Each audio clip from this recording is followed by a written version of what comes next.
This is a video I had on the back burner for a long time. I hope by the end of this video you'll understand why I've taken some of the stances I've taken as an Anita Sarkeesian critic. Let's start from the beginning, when I first learned about Anita Sarkeesian. It was about 2 years ago. At that point, I'd never heard of Anita Sarkeesian or most of the people on either side of the discussion. Somewhere along the lines, I decided to watch tropes versus women in video games. Initially, I didn't intend to do video responses, but I did want to see what other people were saying, so I looked up response videos on YouTube. 3 names that came up were Mr. Repsion, Amazing Atheist, and Thunderfoot. There were several others I happened upon, but I don't intend to go through every Anita critic I found. Now let's start with Mr. Repsion. This just looks like a standard video response, but the bulk of his video response could be summarized with this. I'm here today to make one main point.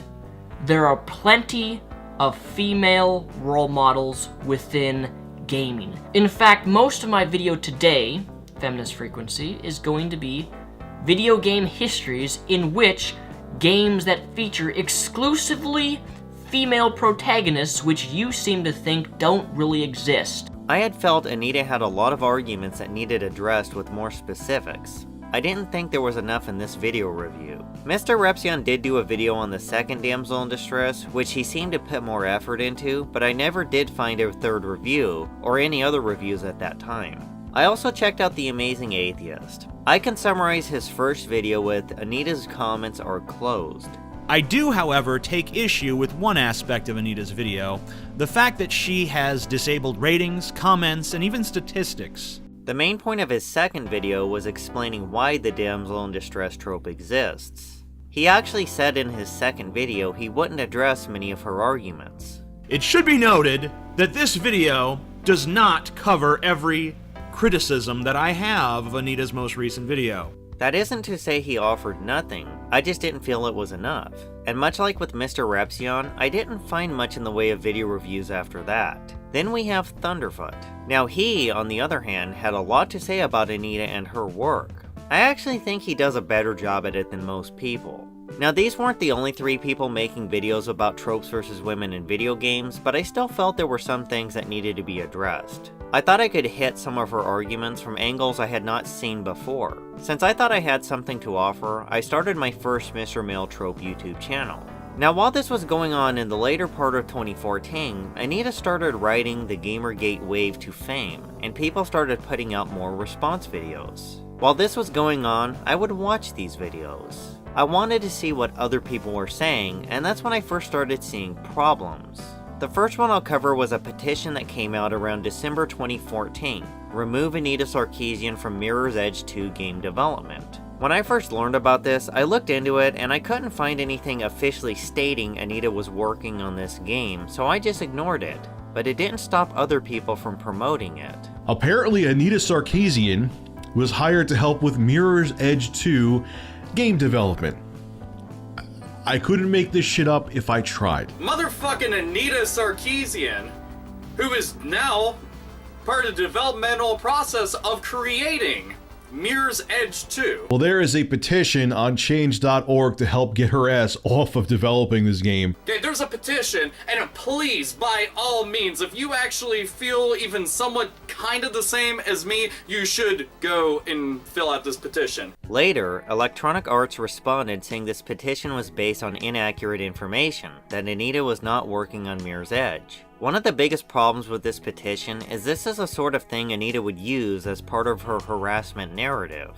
So please, please sign the petition I have linked below in the description to get this idiot off of the development team of Mirror's Edge 2. And now that she's even somewhat kinda even remotely associated with it, makes me not even want to get near the fucking game. Because I feel that with her idiocy, it's going to be tainted beyond belief. So here I am watching grown men call Anita Sarkeesian an idiot while promoting a bogus petition. If Anita wanted to, she could take this bogus petition as more proof of the false information people spread about her. There was also the Sarkeesian effect. And that is why we are here to announce our new feature film documentary, The Sarkeesian Effect, Inside the World of Social Justice Warriors. The truth is far darker than you might imagine, but it's out there. When I first heard about this project, I looked into it. Based on what I saw, all I could think was stay as far away from this project as possible. I'll cover some of the criticisms later, but something that puzzled me was how many people were endorsing the Sarkeesian Effect. I saw people doing live streams with Jordan Owen and Davis Arini promoting the project, encouraging other people to get involved. This was on top of various other things going on in those days that I felt were very counterproductive.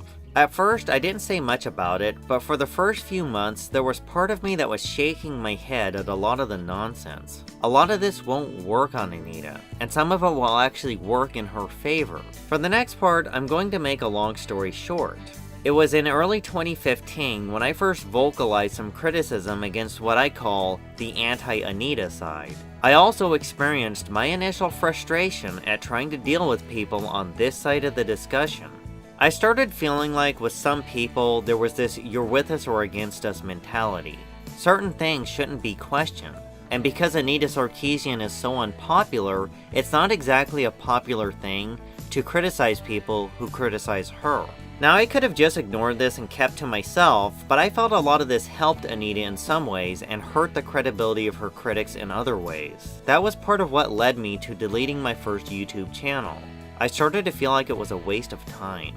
I ended up returning with my second YouTube channel, but this time I had a different perspective. I went back through videos I'd previously watched and saw problems I did not initially notice. I don't plan to cover everything, but one thing I did notice was some people were not prepared for Anita Sarkeesian when they first started doing video responses. Let's go back to The Amazing Atheist. The video itself is actually far more even-handed than previous analyses I've seen from Sarkeesian, and I honestly have no major criticisms of its content. He also said in a Tumblr post he agrees with 90% of her initial video on the subject. Now let's contrast this with Thunderfoot's response to Anita's first video. The game that ends with Marion breaking a 20-foot tall, super space-lit man in half like a toothpick by punching him in the balls is apparently the pattern of presenting women as fundamentally weak, ineffective, or ultimately incapable. I think we're going to have a fundamental disagreement about what constitutes well-researched here, Anita. The video itself is actually far more even-handed than previous analyses I've seen from Sarkeesian, and I honestly have no major criticisms of its content. Now let's contrast his second video with his first video. Her video is entitled Damsel in Distress, Part 2. And the problems with it are both immense and abundant. The video itself is actually far more even-handed than previous analyses I've seen from Sarkeesian. It's actually difficult to confine my refutation to a single video. I feel that I could write a small book in response to Anita, and I honestly have no major criticisms of its content. Over the course of a few months, he went from, I agree with 90% of what she says, to this is so terrible it could take me several videos to refute it all. I can only speculate why he had such a large shift in his opinions on tropes versus women in video games in such a short time frame. Maybe he just saw some other criticisms of her work and changed his mind. I feel that I could write a small book in response to Anita, but I will resist that urge for the sake of my audience, because I know that they're not ready for me to unload yet another one of my rambling forays into the printed word at them. So it should be noted, seriously, get out those notebooks, it should be noted that this video does not cover every criticism that I have of Anita's most recent video. When I hear someone say, I have all this criticism of her work, but I don't plan to do it, it also can be interpreted as, I don't want to do all that work. The Amazing Atheist didn't make many more video responses to her work between Damsel in Distress Part 2 and when I first started making videos. Now moving on to Mr. Repzion, I'm not going to say much about his videos other than there was supposed to be a third review of her work. first like to say that my video to Anita Sarkeesian Part 3, Damsels in Distress, her video series on video games, is nearly complete. But I never found that review, or any reviews after his second Damsel in Distress video. But let's set that aside in favor of looking at something else I like to call the narrative. I was aware of Anita's harassment narrative when I started making videos, so I avoid saying anything sexist about her because that is all you need to do for her to label you as a sexist. This popular atheist YouTuber can't seem to figure out why in the world I'd block him. And I won't succumb to your labeling of people who critique you as harassers. When you look at Anita's harassment narrative, she doesn't care what you think. She'll frame you however she wants, and it generally works to her favor.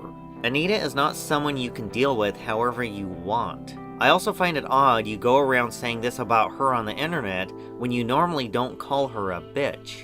And I don't say this often, bitch, that you really are. This isn't the only instance where I've seen a Sarkeesian critic present themselves a certain way in a YouTube video, then take to other parts of social media and say whatever they want about Anita. Some of them act like whatever they say about her online should have zero impact on their ability to deal with Anita Sarkeesian.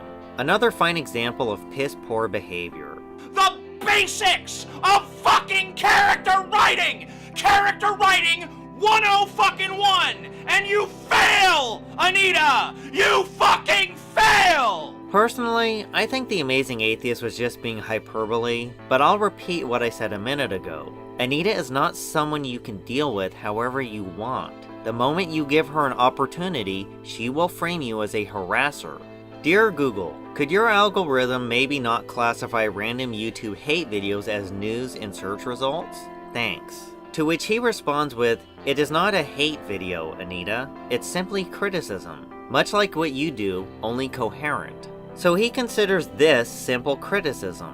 And you fail, Anita! You fucking fail! So moving on to the Sarkeesian effect, remember that I said I thought this was bad news and it turned into a train wreck?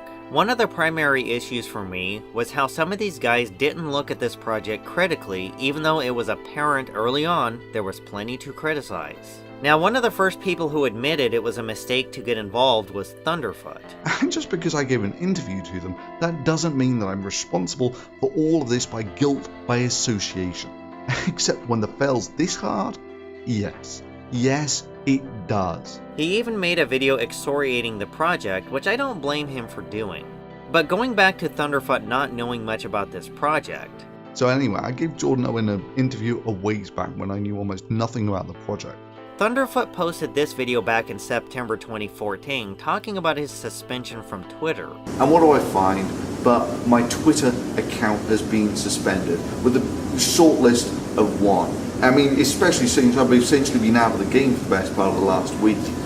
And the short list is Anita Sarkeesian and cohorts. I actually went and found this tweet and happened upon this, a link to a video. Did Anita Sarkeesian fabricate her story about contacting the police? Notice how the thumbnail says the Sarkeesian effect? So yeah, Davis Arini. I'm a freelance writer, journalist, filmmaker. Support us on the Sarkeesian effect, but actually doing a documentary.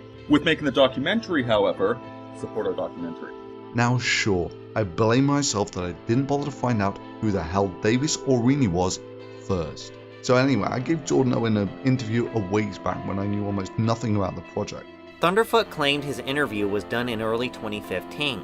The video he linked to on Twitter was back in September 2014.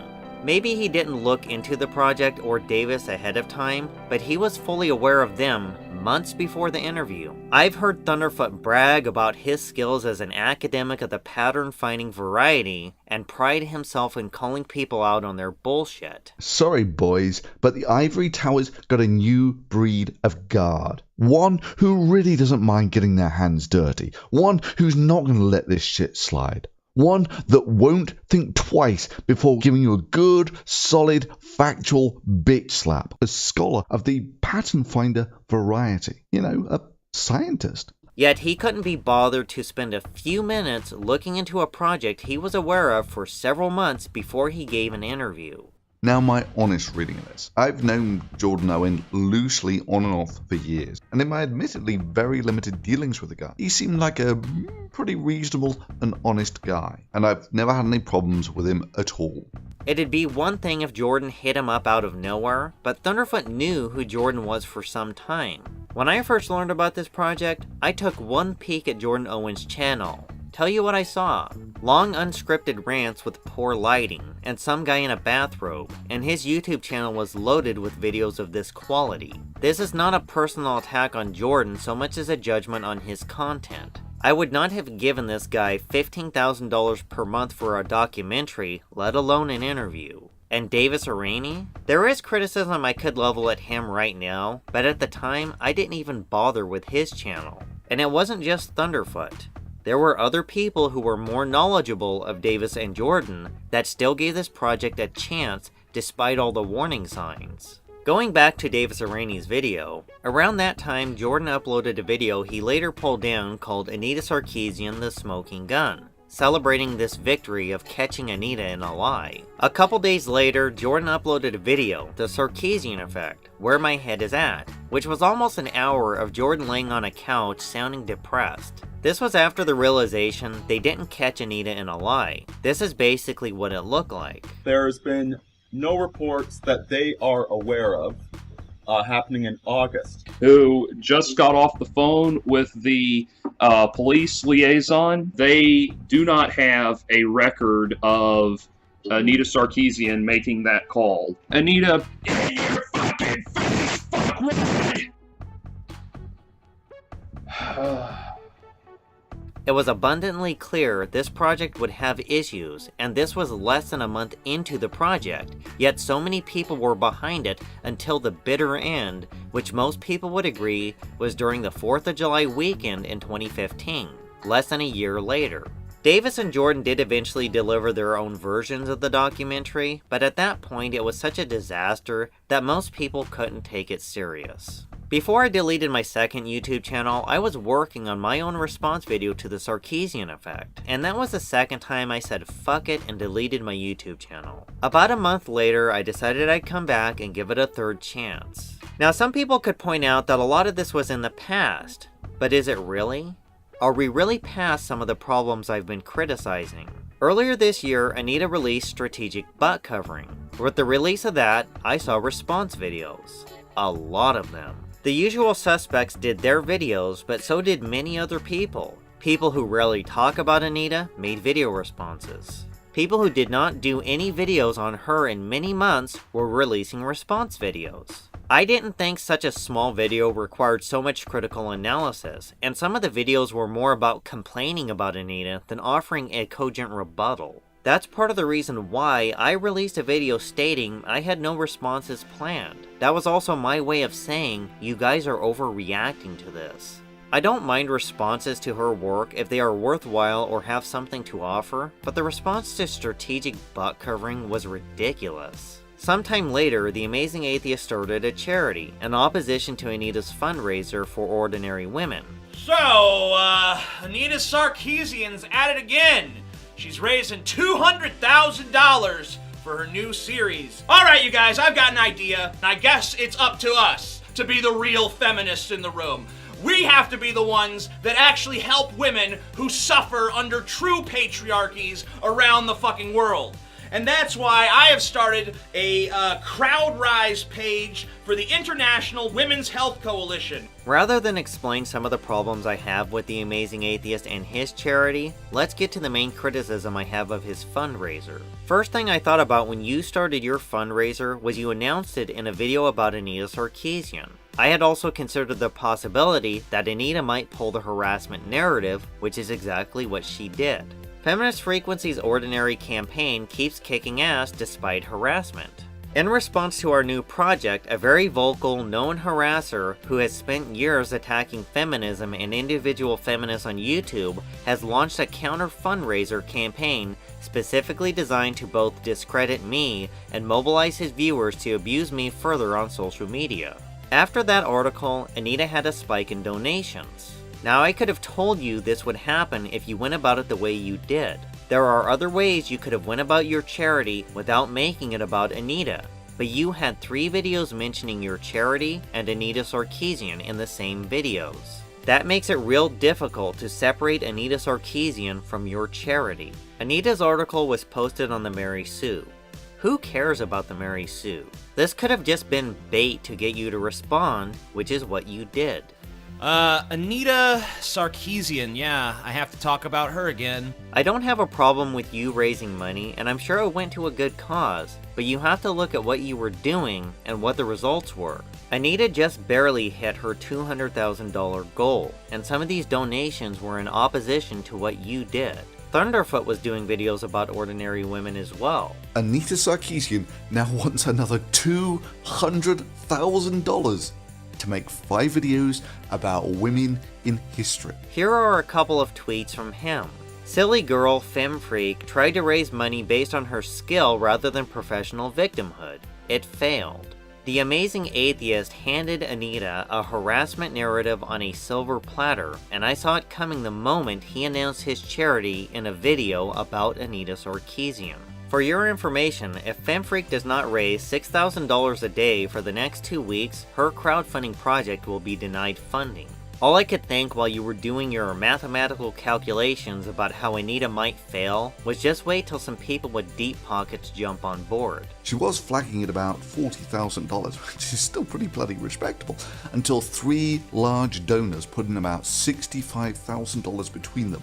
It's like Thunderfoot was celebrating a victory over Anita Sarkeesian before she was done, yet she ended up getting all her money anyways. I ended up making a video after the campaign for Ordinary Women ended where my main message was the best thing to do in response to Ordinary Women was not to respond, yet look at how many of you gave this project as much attention as you did. This conflict with Anita Sarkeesian has been going on for over 4 years. In my time, I have seen a lot of things. I didn't say everything that was on my mind in this video, nor did I cover every Anita critic I could find. I just provided enough for context. I'd normally try to end a video like this with some sort of message at the end, but honestly, I'm tired of trying to talk sense into people. If you can't grasp what I'm getting at in this video, then to add anything else would most likely be a waste of my time.